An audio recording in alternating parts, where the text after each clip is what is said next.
let's move on to Sam Howell and the Commanders. Hey.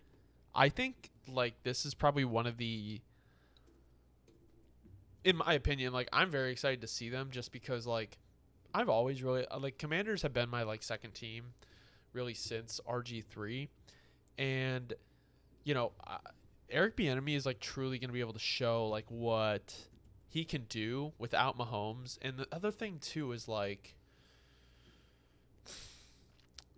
I like Sam Howell, and their receiving core is good. Their offensive line is decent. They have I don't love like particularly any one of the running backs, but their room isn't bad. You know what I'm saying? It's like they a don't get nice you unit. by. Yeah. So like I could totally see this team being like having like a really actually like a pretty good year offensively. They're like they are by far one of the teams in line to be the biggest surprise. They could be a surprise. They could be a very big surprise. I just think like because who's Jacoby Brissett the backup? I think. It's just like, I do believe this team has to like if this team like does somewhat well, I feel like if you put the right quarterback in, like okay, let's say they have a great year, but Sam Howell is obviously not the guy. Do you trade up to try to get a quarterback, or do you go to the veteran route? Because all these guys on the D line, Payne, I think Sweat, and then I don't know, I can't remember, but all I know is like most of their defensive guys have already gotten paid. No, yes. So it's like, and McLaurin's paid. Dotson, depending on how he does well, like is going to be coming up in a like.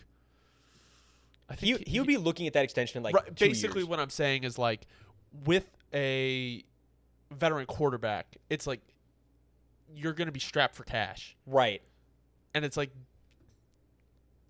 I don't know like if that's the move. No, that's why. But it kind of feels like you have to do that with this team. The Commanders are in such an odd position. And again, this is I'll give you another thing that I like kind of rubs me the wrong way about the team right now.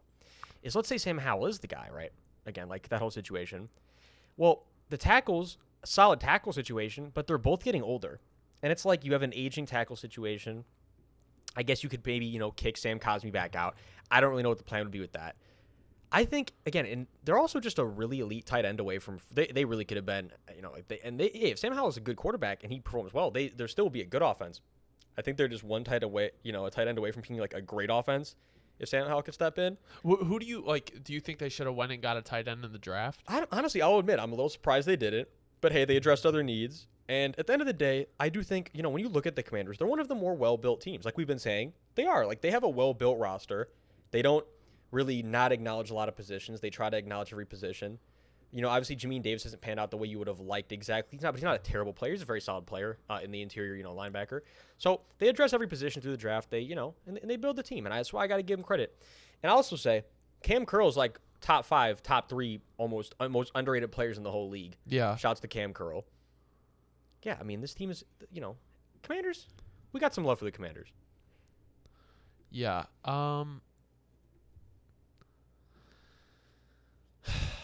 It's sad, bro, because like especially with the new ownership coming in, it's just like I would really like the Commanders to be good, and you truly don't know how well like that rest of the division is going to be good for. Like Dallas is definitely going to be good. Philadelphia is definitely going to be good. But it's like how good I don't believe in the Giants long term, especially if Saquon's not back, which we'll talk about the running back stuff later, but it's like I think that actually decreases Daniel Jones' value. And like oh, it definitely does. I don't know, like it's like another situation like with kind of the Raiders is like they're just not good enough to compete in their division, but the NFC is a lot weaker. But it's just like with Sam Howell, I just don't know. I don't know. No, yeah. This season hinges on him. For sure. 100%.